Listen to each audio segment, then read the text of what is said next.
everybody. So my name is Dr. Arinola Dada. Today I want to talk about how to eat better, okay? How to eat better and how to have an anti-inflammatory diet. So I'm going to talk a little bit about general tips, and then we're going to do a little game of eat this, not that, okay? So my name is Dr. Arinola Dada. Welcome to the Healthy Joints, Healthy Lifestyle Show. I work in the greater Seattle area. I help people with autoimmune diseases and joint pain get their immune system back on track and become joint pain free. So let's talk about it, and we're going to talk about foods and just the general idea of an anti-inflammatory diet, right? So we know that diet affects the immune system, diet affects inflammation, and the things that we can do on our own to minimize the likelihood that our inflammatory process gets worse or that we trigger an inflammatory process. Now, don't get me wrong, there are many things that make it more likely that one develops an autoimmune disease, but perhaps there are things in our diet that we can use to reduce either the severity or the degree of inflammation or even breakthrough flares. Okay, so we're going to talk about the aim. The overall aim is that we want to try to eat whole, unprocessed, colorful foods. So when you're thinking about colorful things like berries come to mind, the closer we are to the natural occurrence of the food, then the better it is for our body. So we want to try to minimize the consumption of processed foods, right? Kind of makes sense. We want to minimize alcohol, and we definitely want to minimize fast food. Okay, so we're going to do a little game, and it's called Eat This, Not That. Okay, so I'm going to kind of talk about the major food groups. So one is protein. So what kind of proteins should I be eating? So you want to eat fish 2 to 3 times a week. You want to make sure that you're eating. If you're eating meat, which I'm not gonna lie, I'm a carnivore. I like meat, but try to eat the lean meat, right? So try to eat the lean cuts of beef, sirloin steak, turkey, and you want to try to avoid the skin of the chicken. So those are the proteins that you should be eating. Other things that you should avoid. So eat this, not that. We already did eat this. Then you want to avoid the protein from processed meats, right? So all the cured meats, the cold cuts, the canned meats. You want to avoid really bacon, salami, hot dogs, sausages, and all those lunch meats, right? Unless you're kind of preparing your own. So that's kind of in the protein section, right?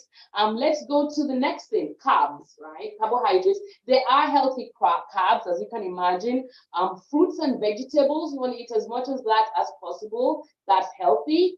The other things that you can eat that are in the carb family are things like even just sweet potatoes, right? What you want to do, you want to avoid processed flour, and you want to avoid sugar.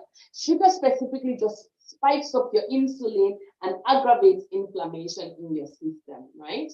So other things that you should be eating in the carb family include beans and lentils and winter squashes and still cut oats. So those are all the healthy things that you should be doing. So we did a little eat this, not that for carbohydrates. And then in fats, everybody knows avocado is good for you, nuts, almond nuts, hazelnuts, pecans, pumpkin nuts, sesame seeds, all those are good for you. Omega-3s, salmon, sardines, packed in whether it's water or olive oil is all good.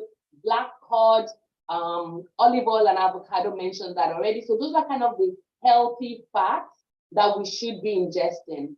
There is a lot of concern about kind of the bottom dwelling fish. They're not terrible for you, but you should just be aware of it, right? So high mercury seafood is thought to be pro-inflammatory. So things like marlin, M-A-R-L, marlin, things like swordfish, and then the big-eyed tuna. So just kind of in moderation, just knowing that there's a risk that there's a lot of mercury there and you have to be careful. And just to let you know that I'm not a party pooper, right? Fiber, you can eat as much of that as you want, right? So fiber is very important, maintains bowel regularity, bowel regularity, right? It lowers your cholesterol, improves your blood sugar, which in turn reduces inflammation, right? So examples of fibers, if you think about vegetables, legumes, whole grains, oatmeal, oat bran, nuts, barley, and most vegetables. So I just wanted to give a quick information on foods that we can eat that is going to reduce our risk for inflammation. So my name is Dr. Arinola Dada. I gave you the 4 different food groups, right? And things that you should eat and things you should avoid. And so follow us if you think that this video is helpful at the Healthy Joints, Healthy Lifestyle on YouTube. We plan to be bringing you regularly healthy tips that helps you improve your immune system and your joints so that you can have the healthiest version of yourself. Look us up at overlakearthritis.com. Like this video, share it if you think it's going to be helpful, and you take good care. Thank you for watching.